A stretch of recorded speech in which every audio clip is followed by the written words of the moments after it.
Top of the morning. Also, I have no idea if you can see my face, which let me just... Top of the morning. Why do I keep saying top of the morning? I should stop saying that, but yeah, as you can see, this is my Optimus Prime costume that I've made for Rise of the Beast.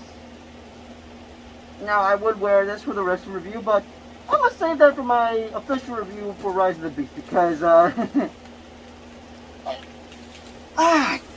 crap, I'm gonna need to tape that up.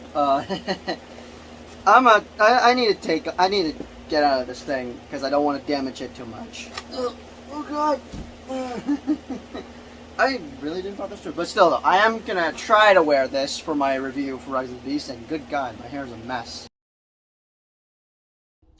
Okay, so that clip was recorded 2 days ago before I went to go see Rise of the Beast. I tried to film a review, but then I was like, no wait, I gotta watch Bumblebee just before I go see Rise of the Beast. You know what, I'm gonna save that for when I cover my Bumblebee review. And also, my hair is a hot mess, so I honestly don't want that for the thumbnail, so...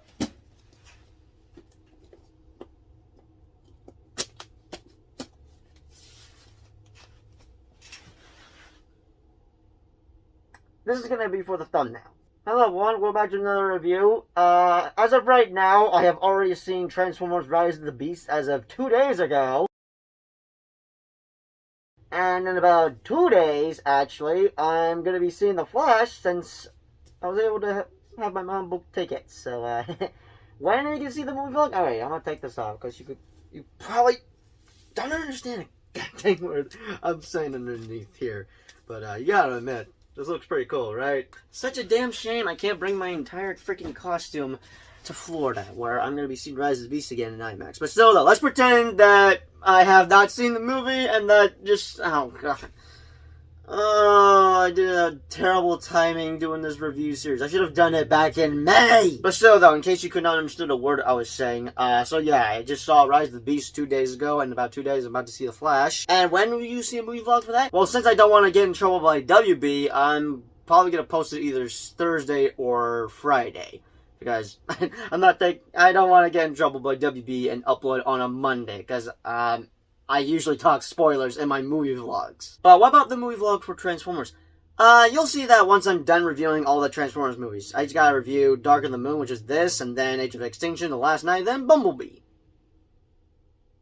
Yeah. So yeah, I've already reviewed the first and second movie. The first one I absolutely love, despite it being vlogged, and the second one, yeah, after seeing The Last Night, I could confidently say that Revenge of the Sith is just my least favorite in the series, but the first 3 movies of Transformers, which was our trilogy, were like the childhood movies I have grown up. Like, those were just my childhood movies back then, like a couple of years ago. And I will say, Dark of the Moon is a huge improvement over Revenge of the Fallen, but I'm a bit 50-50 if it's better than the first.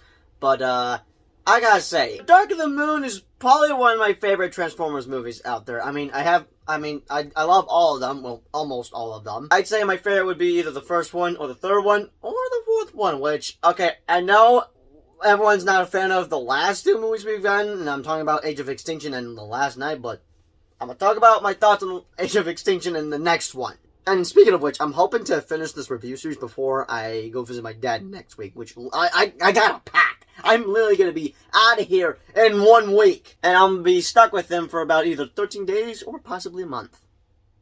We shall see. But yeah, Dark of the Moon, I'd say would be as good as the first one. I mean, I could say the first one is better than Dark of the Moon, but, how do I describe Dark of the Moon? Let's just say that despite me enjoying Age of Extinction and possibly The Last Night, I do wish that they ended it off here with number 3, because it honestly felt like a finale to basically what was a trilogy until we got number 4 and 5. Now, I will say, I do have some nitpicks with Dark of the Moon, and one of them would have to do with Sam's new girlfriend. I wish that Megan Fox came back for this movie, but I guess she just didn't want any part of it anymore. But I will say, I do like the new girlfriend, which I'm shocked about that the actress is dating or is married to Jason Statham. How do I know about this?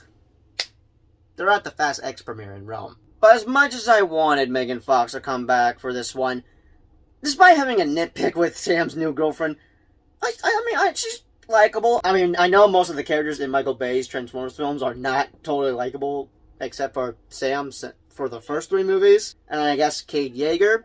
I don't know, but still, I know most of these characters are so unlikable that, I mean, what can I say? I mean, I grew up with the first 3 movies, 4 and 5.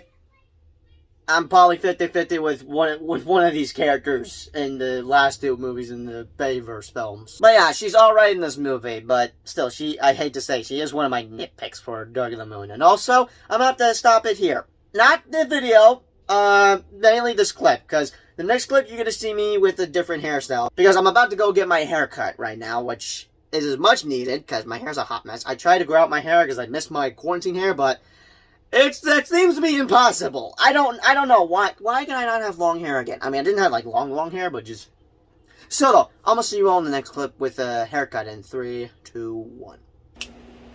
And there we go. I got less hair and more zits and pimples all over my face.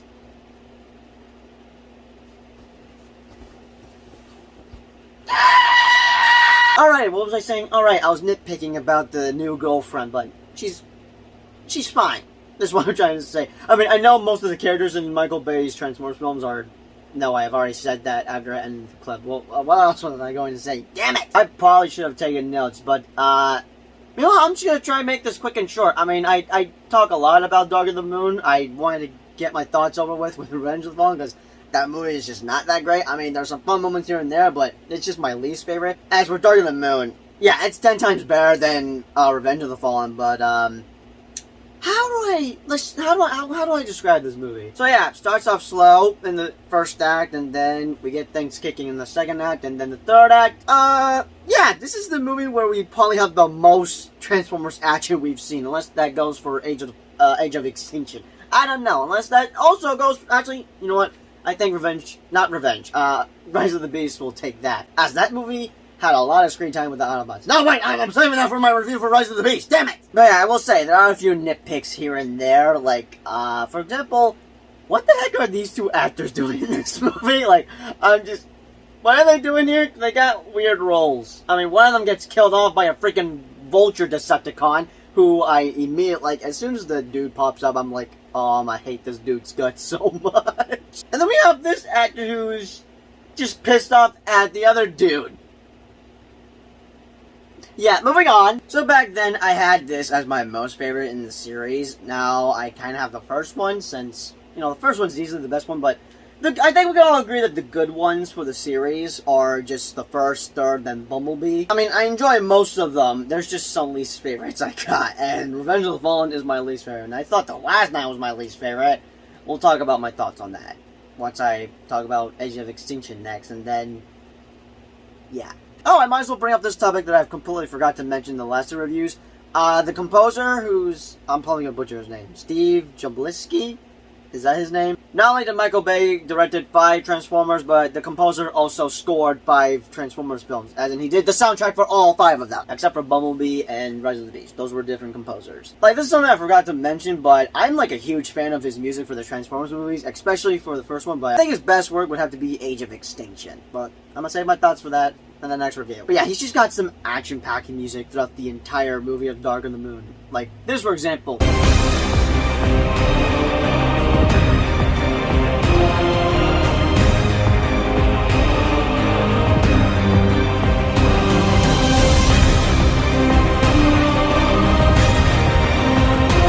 And we can all agree that his best work would be Arrival to Earth, which would be in the first Transformers movie.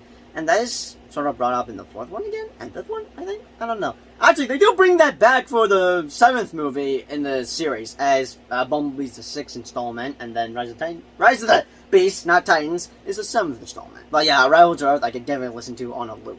Now, I will say, as I was watching this for the first time, you know, I don't know if I've ever saw all the Transformers movies in theaters. I'm going to be shocked if I did saw the first one in theaters, but just, there's no way I saw the second one in theaters. I don't know, I mean, if I had a time machine that could only allow me just to revisit memories, I would want to do that just to see if I was able to see these movies in theaters. Because I have to believe I saw mainly the I have to believe I saw the trilogy on DVD. As for 4 and 5, I definitely saw those in theaters, including Bumblebee and recently Rise of the Beast. But yeah, this was like a wild roller coaster for me, especially when the Decepticons they kind of win in this movie. Well, not really, just there's a scene where one of the Autobots ends up betraying them. That would be Sentinel Prime, which I don't know if that was like a crazy plot twist. That was probably a crazy plot twist for me as a kid. Unless that really blew our minds away when we first saw it in theaters, as it came out in 2011. But I was like, how old was I in 2011? Oh, this is good. Oh, sorry. My mom brought home ice cream. I forgot that she brought ice cream and it's kind of melting. So, forgive me if I'm eating ice cream during this review. Oh crap! Probably put a paper towel around it. That way, I don't make a mess in my room. Got it. Anyways, what was I saying? Oh, right. So yeah, Sentinel Prime made a deal with Megatron where their plan is to bring back Cybertron and they are going to use Earth to die and basically enslave the entire human race. But there's a scene where they bring in all the Decepticons, I guess, from the moon that I guess have just been chilling there for how many years since when they first launched a rocket to the moon? First man on the Apollo, whatever. Still, they've been there when they put that flag on the moon, the American flag. And then after that, we have Chicago falling apart as the Decepticons immediately just start destroying the city in one night. And yeah, and in less than 24 hours, it's already a wasteland. And this may be wrong of me to say, but I kind of have a huge obsession with city destruction. And I can name off examples that involve city destruction. One of them would have to be San Andreas and Dark of the Moon, but also the Avengers. And also the MonsterVerse movies with Godzilla, King of the Monsters, and Godzilla vs. Kong. And yes, I can understand that it's terrible when a city is being destroyed and there's countless of millions of people dying, but I don't know what's so cool about city destructions. I guess it would be because both heroes and villains are fighting, just kicking ass, and awesome action sequences, and there's so many city destructions. It's hard to explain, and wait a sec, this movie came out in 2011, and then a year later we had gotten the Avengers, which kind of has a similar thing going on, as New York is being destroyed, but that doesn't get destroyed in less than 24 hours, it's just being destroyed momentarily, I guess. I wonder if Joss Whedon copied Michael Bay's city destruction. Did Michael Bay start the trend for city destructions? I don't know. So you probably get what I'm trying to say, and you probably have a similar obsession as I do. I don't know. I mean, I just like city destructions for some reason. For good reasons. I mean, it just depends how it goes. As for San Andreas, that's a different story. I don't know. I did watch that last year recently. Not for the first time, but just to watch something as I was doing homework. I should probably cover a review for that. Talk about my thoughts on San Andreas. But yeah, I just love it when there's action going on in a city destruction. Like, if I ever direct a movie one day, I would like to do something like that, where a city's been destroyed, but there's heroes fighting the villains. It's hard to explain. I just have an obsession with city destructions. I guess it mainly goes with superheroes. I mean, this isn't a superhero movie, it's just a movie based off of Hasbro toys. Yeah, the whole city destruction type of thing mainly goes to the, like, superhero genre, because, I mean, that happened in New York with the Avengers movie. So, basically, I just have an obsession with city destruction, because, like, throughout the entire third act, which is a long-ass final battle. Actually, I don't know what is the longest final battle. Either Avatar: The Way of Water, or Age of Extinction, or Dark of the Moon. Like, what is the longest final battle? Could someone tell me what is the longest final battle in movie history, or do I just gotta Google that? Okay, I should probably finish eating this wraps. But yeah, like I said earlier, it starts off slow, as I guess there's some nitpicks going on throughout the first and second act, but around like the third act is just basically the most exciting part of this entire movie, where now, of course, they gotta stop this device thing that's supposed to bring Cybertron. But yeah, the final battle, I'm just obsessed with. I could watch that on a freaking loop. And I've already mentioned that the final battle from Revenge of the Fallen is like my least favorite. I mean, it's cool now, but I don't know. I'm just not a fan of the final battle from the last movie. And the first movie kind of has a similar situation. A city's kind of being destroyed. Well, not entirely. Chicago is just in ruins. Like, there's like barely any survivors there, which, God, this movie honestly was kind of dark, not gonna lie. But yeah, whether it's as good as the first one, or is better than the first one, or the first one was better than this one, like, this is just one of my all-time favorite movies. Like, if I ever make it a top 10 best movies of 2011, This would be on my top 10 list. Whether it be number 1 or second, I don't know. I mean, I'd have to look back at my letterbox to do like a ranking thing. I mean, there's like too many movies I saw back in 2011, which, by the way, if you're sure to follow me on Letterboxd, which I'll be sure to put a link in the description below. But yeah, all I can say is that the final battle is just one of my favorite parts of this entire movie. I could just watch it on a loop, and the music is just straight up badass, just perfection, just some of the best soundtrack music I've ever heard. Optimus!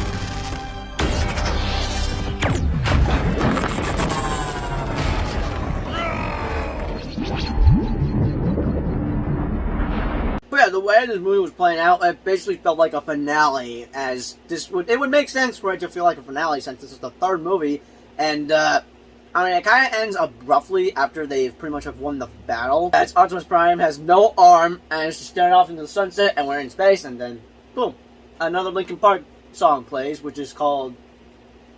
Oh, shoot. What is it called again? But yeah, it basically felt like a finale to the trilogy, as it was a trilogy until 2014 when Age of Extinction came out. And yeah, I kind of wish that they ended it off with number 3.